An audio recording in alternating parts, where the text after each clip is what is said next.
thank you very much for having me. My name is Sophie Hicks, and as Alice quite rightly said, I was a dancer, started in dance school and went to university and did a degree in dance. And now I'm currently the social media and online arts marketer for Hans de Kretzer Associates. I'm going to talk to you today a little bit about how I got into online and social media marketing, transferred across from dance, and how it sparked my interest, and then how I realised its potential within the dance industry itself.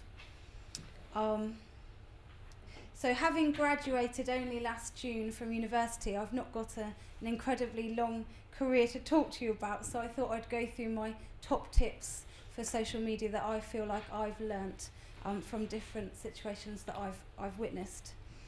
I don't know about you, but social media for me was and still often is an outlet for me to have a good chat.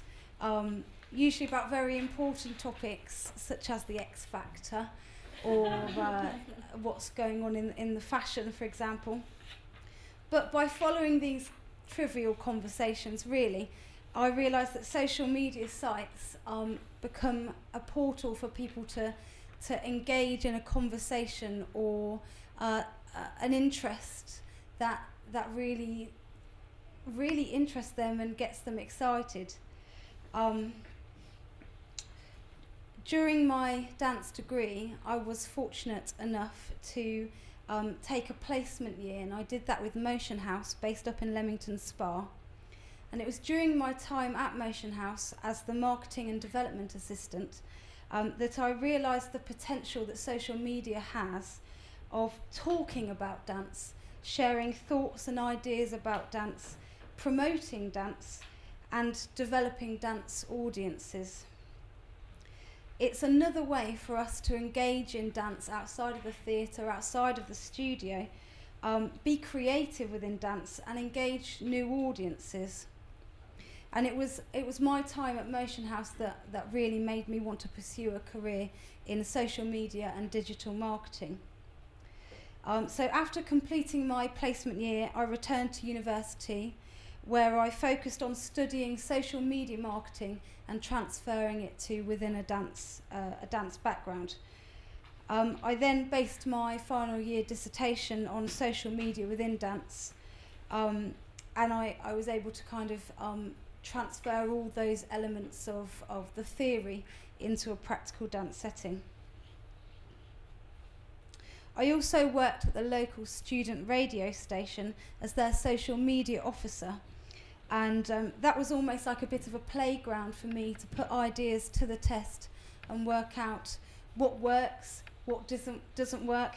We did our own Harlem Shake video, and just played around with those ideas that people are having, and it's the playfulness that you talked about earlier that I was able to explore during that time. It also enabled me to put the theory that I was researching to the test. My time there emphasised the importance of imagery, how audiences love to respond and they don't want to just be told something, they like to have a conversation. And I was able to discover what it was that people engaged with.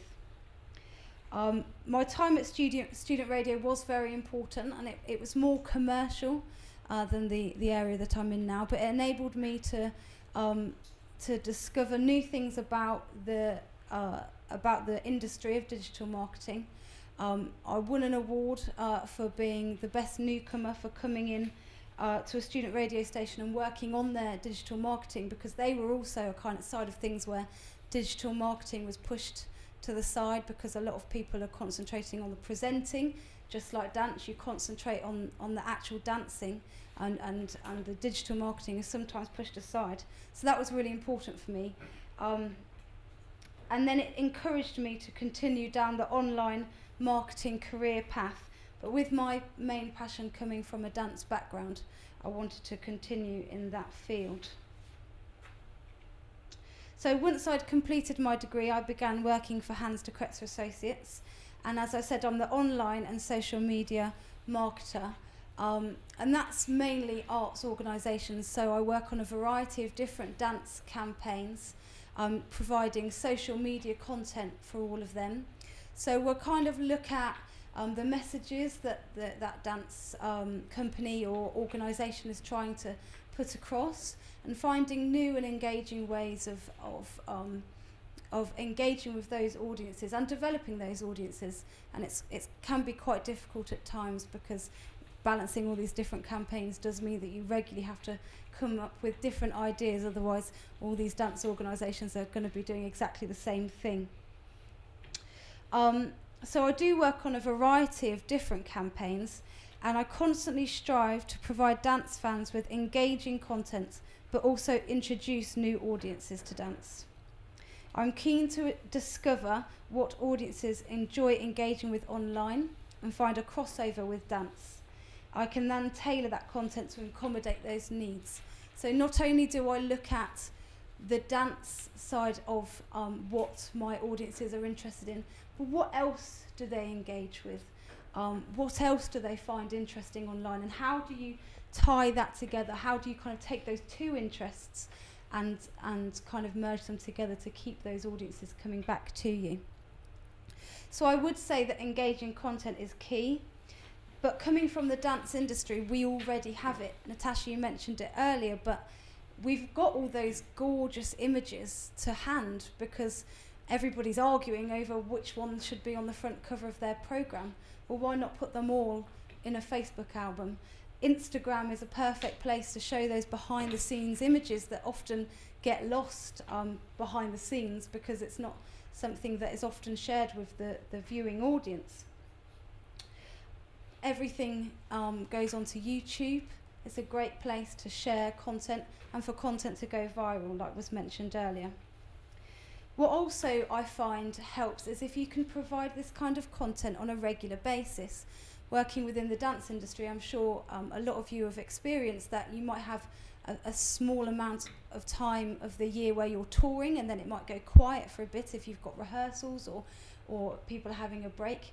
What I try and do is keep all of the content that I take during those busy periods for time when it's less busy and there's a quieter period going on. My phone battery is constantly dying, and I don't have enough storage on there, because I've got realms of photos and videos that when I haven't really got anything new to say, we can look back and we can say, oh, do you remember when we did that? Because your audiences don't want to forget about you, and you don't want them to forget about you either. So by providing this content on a regular basis, you can ensure that they continue to engage with you both on and offline. As quite rightly mentioned earlier, dance is often at the forefront of viral content. I use this example quite regularly, but there won't be many people now that haven't seen or in fact done the Gangnam Style dance routine. As we very well know, dance captures people's imagination. I would advise that you keep an eye on what is going on online, so that, like the English National Ballet, when the Harlem Shake takes off and everyone starts doing it, you're in a position where you can ride the wave, as we spoke about earlier, and we can get involved, because these things don't last forever. But when you do engage with them, if you are quick on the mark, then there's something that can be really beneficial for yourselves, for your organisations, and for your companies. During my time studying social media marketing, I really loved the idea that social media is word of mouth on a global scale. If I tell you about an amazing product or an event that I really loved and why, you'd be more inclined to go and buy it or see it than if a marketer threw it at you, because you would trust my personal opinion rather than the marketer. So social media allows word of mouth to become what has been described as world of mouth. So it's but as a place where products and events are now heavily advertised, you do need to still continue to be a trusted voice and get your voice heard within the crazy conversations that are continuously happening online. If social media is used just to shout about what you're doing, then everyone is singing from their own individual hymn sheet in totally different tunes, and we're not making a sound as an industry. By talking to each other, we are creating an industry-wide conversation or sound, one that becomes noticed by someone who may not have been involved in dance at all in the past, but now has seen something that interests them and is inspired to go and see it for themselves. Also, you don't need to use your social media channels for the same thing. For example, when promoting tours, I work on Dance Consortium's tours, I'm sharing regular links to book tickets and photographs, images, behind the scenes shots and videos for the next tour that's coming up. But I use the Instagram account to promote, to show our audiences what we have done in the past. So it's only a place where previous tour images are used. And that's to say, we do this on a regular basis. We are a consistent organisation that regularly brings you these fantastic tours. I don't need to be shouting about the future stuff. I can still be telling you about the stuff we've done in the past. And I just use Instagram to do that. So I'm going to finish with my top tips for social media. I try to think, as a dance fan myself, what would I engage with? So is that content something that I would like? Would I watch it? What do I want to see when I use social media? And what are dance audiences talking about online at the moment? I would advise that you respond to engagement. It's a two-way conversation that can be had between you and your audience. And don't forget that you can't please everybody. The same as when you get a review, not everybody's going to love your work.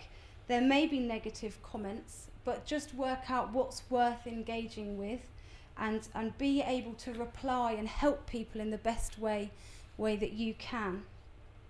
Social media is great fun, as we've seen earlier today, and use it to get across your company's personality. And finally, the hashtag dance is a popular hashtag which I quite regularly do see trending in local trends and just UK trends. Click on it or search for it via the Twitter search function. What are other people saying about dance and what can you engage with? Don't sit there waiting for somebody to tweet you or to drop you a Facebook message. Go and speak to other people, because once you've got those conversations going and the bonds that were talked about earlier, then really it can be a two-way conversation that continues long into the future. So thank you very much for listening.